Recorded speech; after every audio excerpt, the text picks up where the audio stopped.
Women's History Month continuing here on Understanding CBD. You're going to love our guest joining us today. She's been helping patients at Storehouse Cannabis Dispensary for years.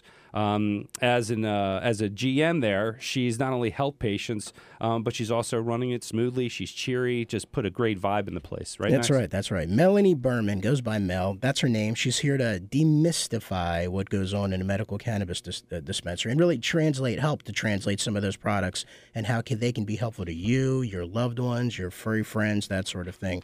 So, how you doing, Mel? Thanks for joining us. Thanks for having me. Hi. We're so happy to have you here on a beautiful Sunday afternoon. It's always great to see you in the store. You've got such a pleasant disposition, such an awesome, positive attitude. We dig the house. We like going there for sure. And so I want to start you off just by asking a question. So I'm curious, when you were in school for business, did you always sort of know that you wanted to run a dispensary, or did you have something else in mind personally? Oh my gosh, I had absolutely no idea. It never came to mind to ever work with cannabis, ever. Until probably a few years ago when I just really started using it for myself and understanding the plant and how really beneficial it is and such a good medicine. And that's kind of when I started thinking about it, really. It was very recent, honestly. Really? So that was just a personal story for you, like you got interested for a reason. Do you mind talking about that a little bit? Like what led you to, introduce you to cannabis? I think the homeopathic elements, I'm not really one into taking lots of medicine for pain, but I had some really bad, like plantar fasciitis and just some problems from a sprained ankle that I had in the past that just kind of like never healed properly. And, being in the service industry basically all my life, I mean, it's a lot of standing and just a lot of, pressure to the body, really, especially with your feet. And so I started using cannabis and before it was medical. And, before it's medical, it's hard to really know what you're supposed to do. And I've had, bad reactions to cannabis and really great ones. And it's like the medical industry's just changed because you can pick exactly what you want to, to alleviate any pain or whatever real element that you have that's going on. But I just think, once I became a patient and I started really understanding the plant and actually feeling the benefits and getting the benefits not only for pain, but, for other aspects of my body, I just fell in love with it, honestly. That's interesting because a lot of people get into it to get high, right? And they think that that's all that's there. What do you say to those people? Because that's something that comes up a lot with us, isn't it, Max? Yeah. Well, it's funny that you say that because out of everyone in my staff, I've probably consumed the least amount of cannabis. Not that I haven't in the past, but I'm not really in pain anymore. And I'm not to say, that I don't use it for the creativity aspects and the anxiety ones, but here's the thing. There's nothing wrong with the plant. It's completely natural. Whoever wants to do whatever with it, that's fine. If people want to medicate to just medicate and maybe not necessarily even call it medicate, but to get, I guess, high, do what you want to do. There's other things in the world that people can be getting high off of that are terrible. Please just get high off cannabis. Right. Freedom's important. Yeah, and this is a judgment-free zone, of course. Of course. And we know that. But you did mention stimulating your creativity. I know you're a very talented artist and musician. Who inspired you in your music career? Just to give us an understanding about that part of your life. So it's so funny. And when we were talking about this before, I was like, that's such a hard, and I don't know why, that's such a hard question for me to answer. But I will say, I think, honestly, my dad, he's a musician? Yeah, he played piano, he sang. I mean, that's, I took piano and violin and oboe, and I was in choir, and I just remembered playing piano and singing and touching instruments ever since I can walk, really. Wow, that's great. And what's, how does cannabis play a role in your creativity in that part? And tell us about that process. What's your creative process like? So realistically, I'm always creative regardless. I don't need cannabis to necessarily get, creative. But I will say, and I know a lot of people are going to agree with me, there's creative blocks, where you just can't think of anything. And sometimes it's just people don't realize that cannabis can help give you that extra little push. to open up those receptors to embrace your creativity. A lot of us have stress and jobs and family things, and it's just so hard to really put your mind into one driven focus. And cannabis helps alleviate a lot of the anxiety and kind of opens your brain receptors up to being creative. It's really cool. I mean, I can get really techie into it, but I mean, you know, I'm not one to really consume a lot of it because then I'm just going to probably like eat a lot and watch a movie. And that's personally not everyone's like that. But for me, you know, I just, you know, flower is more so what I like. And I would just, you know, have a little bit of flower and get to my piano and start writing or freestyling or painting but it's very helpful, honestly. Creativity is an interesting thing because those people who are creative and have the ability to be creative tend to like to, you know, use some cannabis here and there to basically allow themselves to open their mind, as you said. I, believe it or not, are a little bit creative. I used to draw back in the day. Steven remembers back in, you know, I don't really get a chance to do that a lot lately, but, you know, nevertheless, I know that we learned that you're an artist. You're actually, besides a musician, you're also an artist, so you like to do a lot of artwork. So do you want to talk to us a little bit about that? Sure. I mean, I just dabble with everything, honestly. I'm just a creative person. I don't really like to put myself in the box of, like, being a musician or an artist. It's just like whatever I can get my hands on and create something, that's what I do. I don't really have, like, a genre or a medium. You know, everyone asks me that. It's like I can look at anything and be like, I'm going to turn that into something. I might not even know yet. And it could be wood or this weird Audrey 2 from Little Shop of Horrors or paintings or food.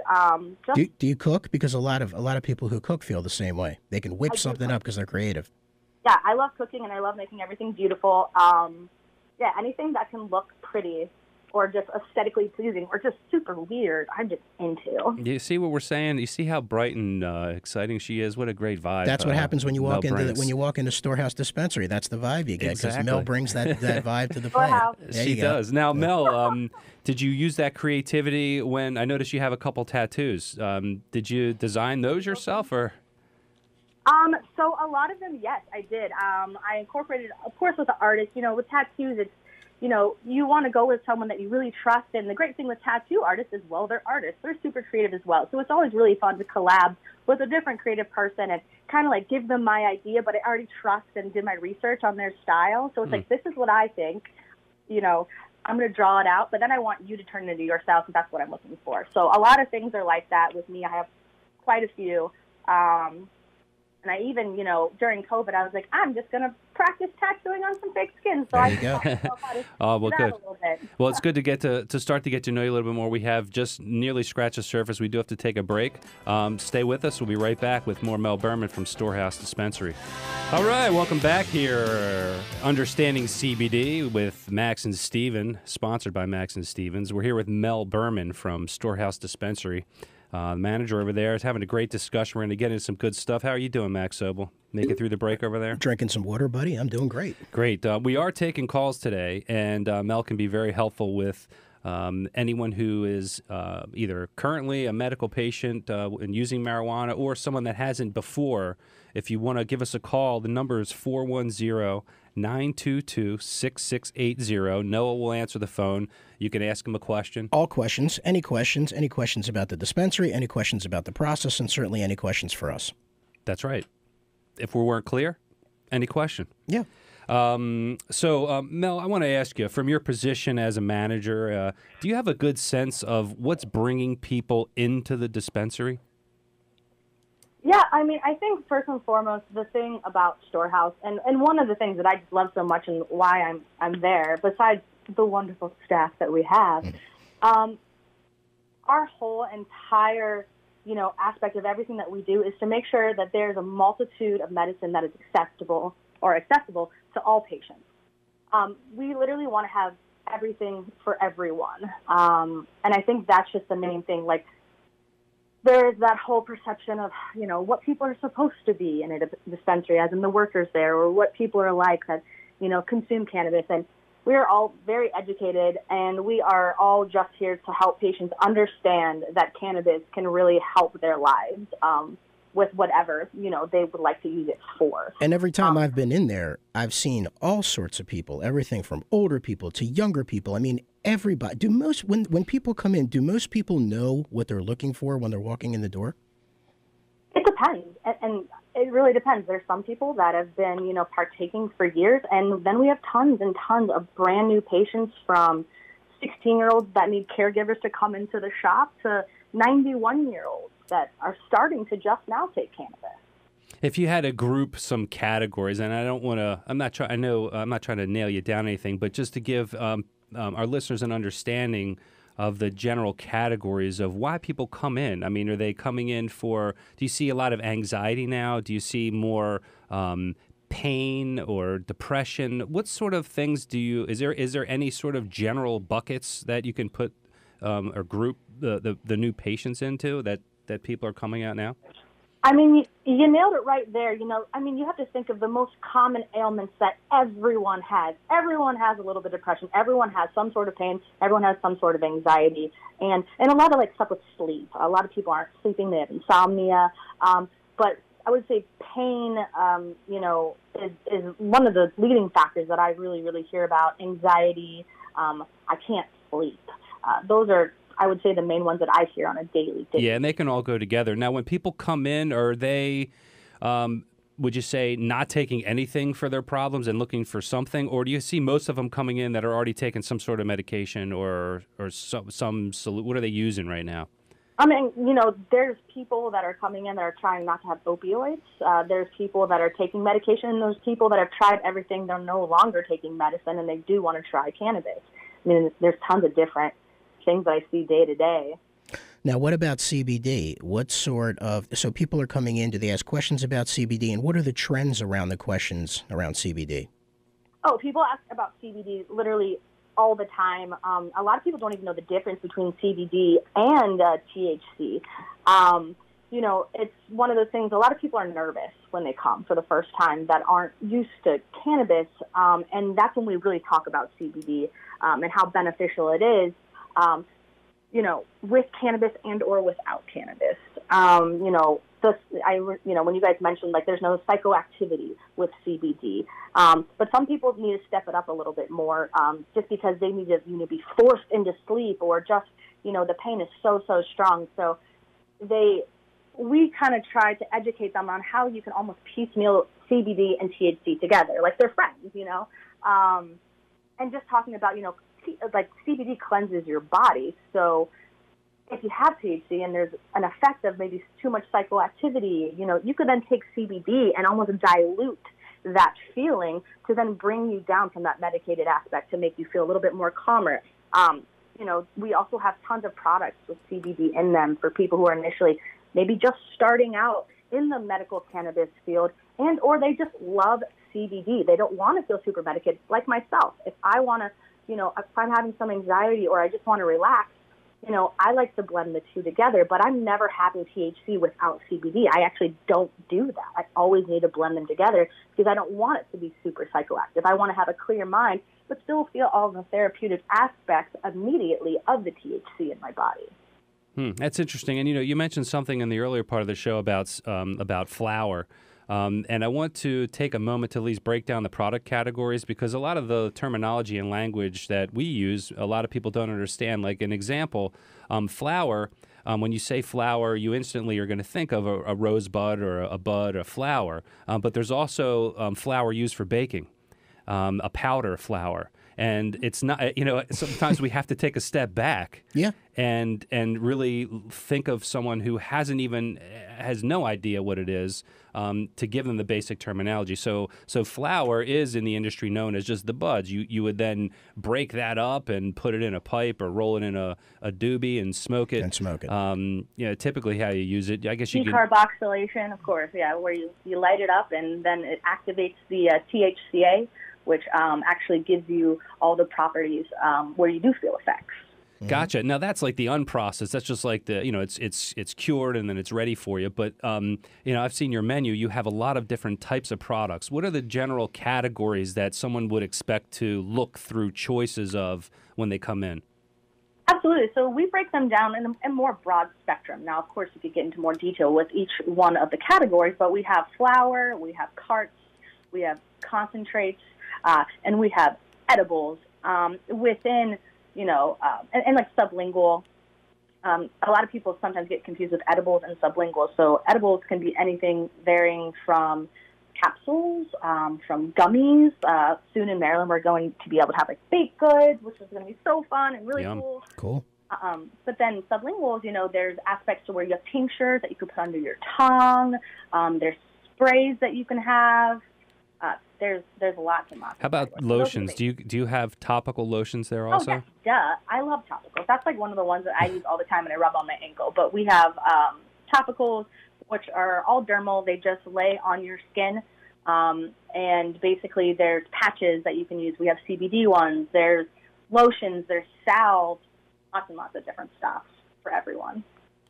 Now, when people come in, do they typically know where they're going and say, hey, I'm going to come in, I'm going to use this product, and they stick with that? Or do they sort of explore around the range of categories? I would say a lot of people like to switch it up. Some people just, they come in, they said, my doctor said to try this. That's all I want to try. And that's what they stick with. And then there's other people, within the industry as well. I always tell everyone microdose, especially if you're new. Start small. But, a lot of people are like, I have no idea what I'm doing. Right. Help me. And we start small, and then they come back, and they're either like, I love that, I want that again, I want to try something stronger. The best thing realistically to do with a new patient is to ask, what do you want? Mm-hmm. What are you feeling, and how do you want to feel? Why are you here? And then kind of like base everything, like a synopsis of that human, and base everything off of what they tell you. Like it's purely listening, honestly, to them. I could kind of envision, like, if you have the money, if you have the funds, right, you walk in there with like a basket and you pick up a bunch of different products and you walk out, you try what you like, you see how it goes, you know what I mean? Then you come back to re-up on something that makes you feel better. I can absolutely see that, especially for somebody who has less cannabis experience in the past. Those that have a little bit more, they're obviously going for a reason. Yeah, and there's, obviously there's different categories of products, like you just mentioned, Mel. There's also different strains and varieties and different characteristics. How do you break those down and differentiate one from another? So when you're going to kind of hop onto strains, you're going to the nice thing about it, and it's also like really nice for when we're training new bud tenders too that don't know a lot of this stuff. But you can really take out, the topicals. You can kind of take out a lot of things and just more so focus on like flower and concentrates. And the best way to learn is with flower. So the difference of strains is almost like the difference of actual flowers. There's different types of flowers. There's different color roses. There's different color calla lilies. There's tons of different plants. And within having different plants, you're going to have different effects. Different plants secrete different chemicals just in a way that different cannabis plants, have different cannabinoids and or terpenes. And terpenes are where it differentiates that plant from the other, where you're getting something that's indica for sleep or sativa Saturday night for party, and or more so for like focus and energy. And then you have your hybrids that lean more one way or the other. Now, how do you know which plant has which concentration of a terpene or a cannabinoid? Like, how does someone know that? So the great thing, and this is a really awesome thing about going to a medical dispensary. So we have what we call a COA, and if anybody would ever like to look at that, we would show that. What that means is it's a certificate of analysis. That means that we know exactly where that plant was grown, what was used on the plant in the growth process, and then all of the, the numbers basically of how much THC, CBD, the percentage of terpenes. So we can see everything and we can show our patients. And then knowing what those terpenes mean can allow us to let the patient know, in a sense, of how it could make them feel. Everyone is different, but that's mainly how we do it. I mean, it tells us there. We just need to be knowledgeable about what they mean. What percentage of customers would you say come into the dispensary and ask or know about a COA? None. Interesting. We're not doing a good enough job, Max. Clearly. We talk about COAs all the time, Mel, because, in our hemp CBD space, it's not regulated like the medical program in Maryland is. So when you're buying a CBD product from wherever you decide to pick it up, whether you're ordering online or you're going to a retail store, we just drill in that you have to look at a third-party analysis of a certificate of authenticity to really know what it is and pay attention to that. You're not going to get it at a gas station. And that's what Mel's talking about. And, you know, the terpenes is a new term for a lot. A lot of people have heard of cannabinoids. It sounds like cannabis. So even if they haven't, they kind of know what it is. But terpenes, you know, or terps they call them, and not the University of Maryland mascot, the Not terps, those. although they did well yesterday That's in what I heard. the tournament. How would you describe a terpene? So terpenes, basically, they're derived from the plant. They're derived actually from many plant compounds and even some animal ones that people probably don't know about. But basically, take away the THC aspect, and they are more for a aroma and a taste profile. So you can smell and taste them. You can taste them and you can smell them. So when people smell cannabis, they're like, oh my gosh, it smells like lemon. That's lemonade. That is the terpene of lemon. That's not lemon pledge, you mean? No? I mean, that might be a chemical made aspect. Some of our it. competitors put that in their products, Max. Oh, sorry. I was mixing You that mixed up. it up wrong industry. It must have been some stuff I've been tasting. Yeah. But yeah, so the cool thing with terpenes are, terpenes alone, without actual THC, will not get you medicated. There's no psychoactivity to terpenes by themselves at all. I mean, you might get like a little dizzy or something maybe, but it's not going to give you that effect. However, when it is with THC together, that can then affect, you know, basically with your endocannabinoid system, how you feel with cannabis. So like linalool is my favorite. Linalool comes from lavender, and it's relaxing. And it actually is relaxing with cannabis. So you can make this whole entire kind of like cannabis cocktail to your liking with terpenes. So we want to dive in, Mel. I want to ask you a question. So pets, right? So pets are so important. Stephen and I are both pet owners. I have to assume people are coming into the dispensary asking questions about CBD and their pets. So, you know, what are you seeing around that? Oh, absolutely, all the time. That's probably like one of my, honestly, most favorite products to sell is CBD for dogs. Now, there is different types for different animals. You don't want to give dog CBD to a cat. I mean, there are different, you know, allergens and things like that. So you have to make sure that you're giving the right product to the right animal. However, people do come in often and ask, can I give my pet THC? And we say, I would not recommend doing that. I would recommend, however, giving them CBD for specifically dogs. I mean, just like what CBD does with humans, it also does for animals. I mean, antifungal, which is great for animals, microbial, you know, it helps with cancer, inflammation, anxiety. And a great thing is a lot of our pets are super anxious. They don't understand what's going on. Right. It's so fantastic to give to them. And it's not one of those things with cannabis, you just kind of partake when you feel like you need it. CBD is something that, you know, as well as us and our pets, that we should just take constantly, like a vitamin every single day. But a lot of people ask about that 100%. That's good to know. That's good to know. And we appreciate that, too. We have a lot of customers that use our product for their pets exclusively. You know? Yeah, and you know, pets aren't spending their days watching the news, so I don't know why they're anxious. It's definitely not from the news. They feed off their owners. I see. That's how it works. That's right? how it works. They feed off There's their an rides. energy exchange there. So if you're you know, they say dogs look like their owners. They definitely feed off their energy too. But I wanted to talk about a few things. We had some questions. People didn't want to come on the air, but when you come into a dispensary, especially if you're ill or you have a condition, you may be concerned about COVID protocols, and they don't want to come in and think that it's just you know, free for all there. And I know I've been there. You've had to make a lot of changes for COVID protocols. Can you talk about that for a minute? Absolutely.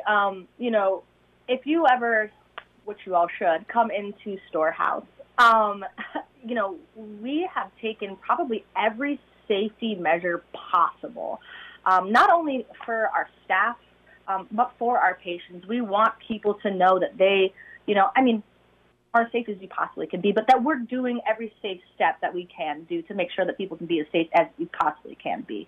And there are some patients with, regardless of, you know, the guards that we have up between every chair and every point of sale, and you know, and then in between the bud tender and the front desk, you know, social distancing protocols that we do practice day to day. some people are just still nervous, and that is okay. And that is why we have other systems for everyone. So if you want to come into the store, you can do that. Yeah, and I can vouch for that. Yeah, they definitely take every precaution. And it's unfortunate we're coming close to the end here. We got a little bit of time left. I want to make sure you can let people know, where are you located?